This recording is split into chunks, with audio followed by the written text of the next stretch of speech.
بسم اللہ الرحمن الرحیم الحمد للہ رب العالمین والعاقبۃ للمتقین والصلاة والسلام علی سید الانبیاء والمرسلین نبینا محمد وعلی آلہ وصحبہ ومن تبعہم بإحسان الی یوم الدین اما بعد عن عائشہ رضی اللہ عنہا ان النبی صلی اللہ علیہ وسلم كان اذا عاد مريضا يقول اذهب البأس رب الناس واشفه انت الشافي لا شفاء الا شفاءك شفاء لا يغادر سقما. وفي رواية كان يعوذ بعض أهله ويمسح بيده اليمنى ويقول اللهم رب الناس اذهب البأس اشفی انت الشافی لا شفاء الا شفاءک شفاء لا یغادر سقما. متفق علیہ. معزز ناظرین، اسلامی بھائیوں، عزیز ساتھیوں، محترم بزرگوں، خواتین و حضرات، مشاہدین کرام،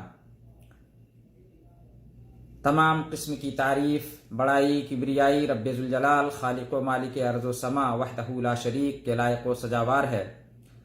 جس نے تمام مخلوقات کو پیدا کیا اور بے شمار درود و سلام نازل ہو پیارے حبیب جناب محمد رسول اللہ صلی اللہ علیہ وسلم پر، جو پوری دنیا کے لیے رحمت اور رشد و ہدایت بن کر تشریف لائے. معزز ناظرین، اسلامی بھائیوں و عزیز ساتھیوں، خواتین و حضرات، اردو کی اس ہفتہ واری نشست میں، اس سے گزشتہ ہفتے کی نشست میں تعویذ، گنڈا، چھلا، تیولا اور تمائم کے تعلق سے چند باتیں شرعی نقطہ نظر سے آپ کے سامنے حدیث کی روشنی میں پیش کی گئی تھیں. آج اسی موضوع سے متعلق رقیہ یا جھاڑ پھونک ماثور دعاؤں سے، یعنی وہ دعائیں جس کو اللہ کے نبی صلی اللہ علیہ وسلم، کچھ ایسی دعائیں ہیں جس کو خود اللہ کے نبی صلی اللہ علیہ وسلم اپنے اوپر دم کرتے تھے، یا کسی بیمار کے پاس جاتے تھے عیادت کے لیے، اس کی بیمار پرسی کے لیے، تو ان کے اوپر جا کر کے دم کرتے تھے، ان کو جھاڑتے تھے، یا ان کے اوپر پڑھ کے دعائیں یہ پھونکتے تھے. معنی یہ ہوا کہ رقیہ ایک شرعیہ ہے اور ایک غیر شرعیہ ہے. رقیہ شرعیہ یہ وہ دعائیں ہیں یا وہ جھاڑ پھونک ہے جو شریعت سے ثابت ہے، یا جو شریعت نے جن حدود کو قائم کیا ہے یا جو حد بتایا ہے جھاڑ پھونک کے لیے، اس حدود کے اندر رہ کر کے اگر دعا کوئی کرتا ہے، جھاڑ پھونک کرتا ہے، تو یہ جائز ہے اور یہی رقیہ شرعیہ ہے. یعنی شرعی نقطہ نظر سے یا شریعت کے اندر جو جھاڑ پھونک کرنا ثابت ہے اس کو رقیہ شرعیہ کہتے ہیں، اور جو ثابت نہیں ہے یا جس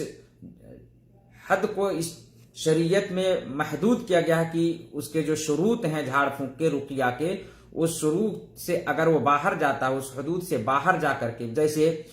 شیطان یا جنات سے دعاؤں میں مدد طلب کرنا، ایسی دعا جس کا معنی خود نہ وہ جانتا ہو، اس دعا کو پڑھ کر کے دم کرنا،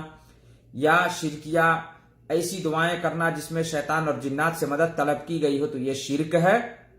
یہ رقیہ غیر شرعیہ ہے، ایسا جھاڑ پھونک منع ہے. جیسے آج اپنے یہاں بھی، اپنے سماج میں بھی دیکھا جاتا ہے کہ جو سوکھا اور اوجھا کے نام پر غیر مسلم یا مشرک جو ہوتے ہیں، ان سے رقیہ شرعیہ کی تو امید ہی نہیں ہے. وہ ایسے منتر اور ایسی چیزیں پڑھ کر کے وہ پھونکتے ہیں، یا اس طرح کی کسی چیز پہ پھونک کر کے دم کر کے وہ دیتے ہیں اور وہ جھاڑتے ہیں، تو یہ بالکل صحیح نہیں ہے، یہ ناجائز ہوگا، یہ رقیہ شرعیہ نہیں ہو سکتا. رقیہ شرعیہ یہ ہے یا تو وہ قرآن و حدیث سے وہ دعائیں ثابت ہوں، یا تو وہ اگر اپنی زبان میں دعا کر رہا ہے تو اس دعا کا معنی جانے کہ وہ کیا کہہ رہا ہے، کیا پڑھ رہا ہے. ایسی دعا نہ ہو کہ جس کا معنی ہی وہ نہ جانتا ہو جھاڑ پھونک کرنے والا، اور عربی لفظ بھی نہ ہو یا قرآن و حدیث سے بھی وہ چیز ثابت نہ ہو، تو یہ رقیہ غیر شرعیہ ہو جائے گا. ایسا جھاڑ پھونک کرنا اسلام کے اندر منع ہے. بلکہ بسا اوقات اگر جنات سے مدد طلب کی گئی ہے، شیطان سے مدد طلب کی گئی ہے اس دعا کے اندر، اس جھاڑ پھونک کے اندر، تو یہ شرک ہوگا اور اگر اسی عقیدے پر قائم ہے تو وہ اسلام سے خارج بھی ہوگا. جیسا کہ اس کے تعلق سے نبی صلی اللہ علیہ وسلم کی مشہور حدیث پیش کی گئی تھی، بتائی گئی تھی کہ نبی صلی اللہ علیہ وسلم نے کہا کہ ان الرقا والتمائم والتولا شرکن، کہ رقیہ یعنی غیر شرعی جھاڑ پھونک کرنا جو قرآن و حدیث سے ثابت نہیں ہے، یا ایسا لفظ کا استعمال کر کے جھاڑ پھونک کرنا، یا جن و شیاطین سے مدد طلب کرتے ہوئے دعا کرنا، یہ شرک ہے. اسی طرح سے تعویذ، گنڈا، چھلا، جو بھی چیز صحت مند انسان یا بیمار انسان نظر بد سے، جادو ٹونا سے بچنے کے لیے، یا جادو ٹونا اس پر لگا ہوا ہو، جادو لگا ہوا ہو اور اس کو ختم کرنے کے لیے کوئی بھی چیز لٹکائے تو اس کو تمیمہ کہتے ہیں، جو تعویذ، گنڈا اور چھلے کی شکل میں ہوتا ہے. اسی طرح سے کہا وہ تیولا شرکن، اور تیولا بھی شرک ہے. یہ سب ساری چیزیں شرک ہیں. تیولا جیسا جس کو ہم اپنے یہاں اپنی زبان میں موہنی منتر کہتے ہیں، میاں بیوی کے اندر محبت کو تقویت دینے کے لیے، یا اسی طرح سے دو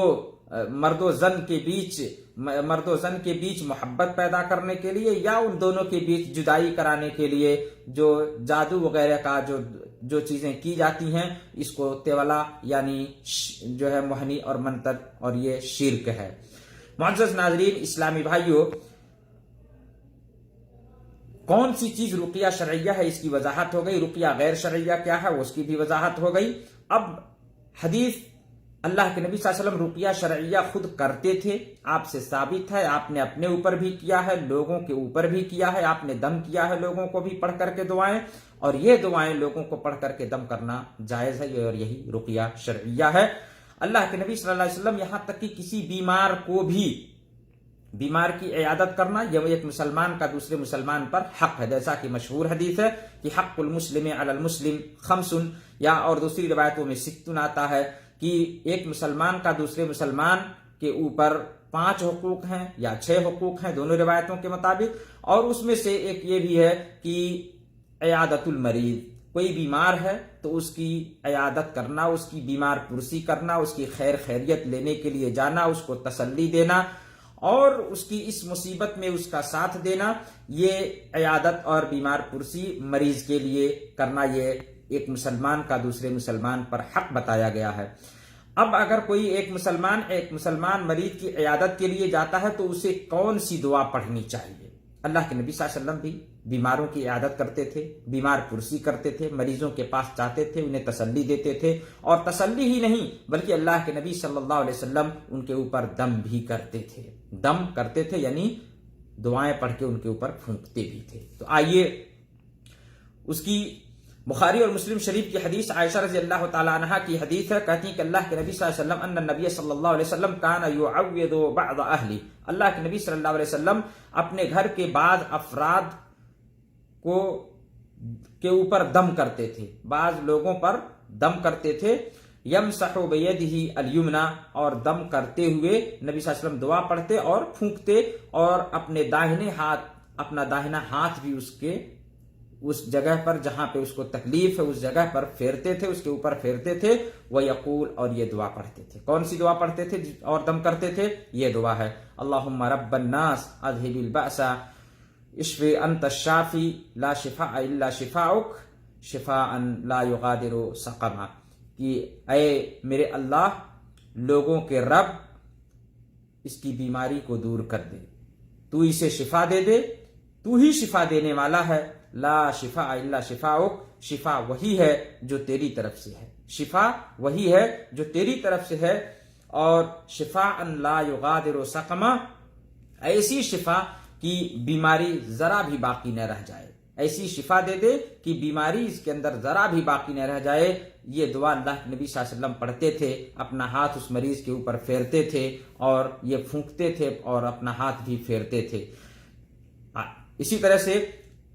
عائشہ رضی اللہ تعالی عنہا کی دوسری مسلم شریفی کی روایت میں ہے، کہتی ہیں کہ ان رسول اللہ صلی اللہ علیہ وسلم کان اذا عاد مریضا، خصوصی طور پر جب آپ صلی اللہ علیہ وسلم کسی مریض کی، کسی بیمار کی عیادت کرتے، بیمار پرسی کرتے، اس کے یہاں جاتے اور اس کی خیر خیریت معلوم کرتے، حال چال لینے کے لیے جاتے تو تسلی دیتے، اور یہ دعا آپ صلی اللہ علیہ وسلم پڑھتے تھے اذھب البأس رب الناس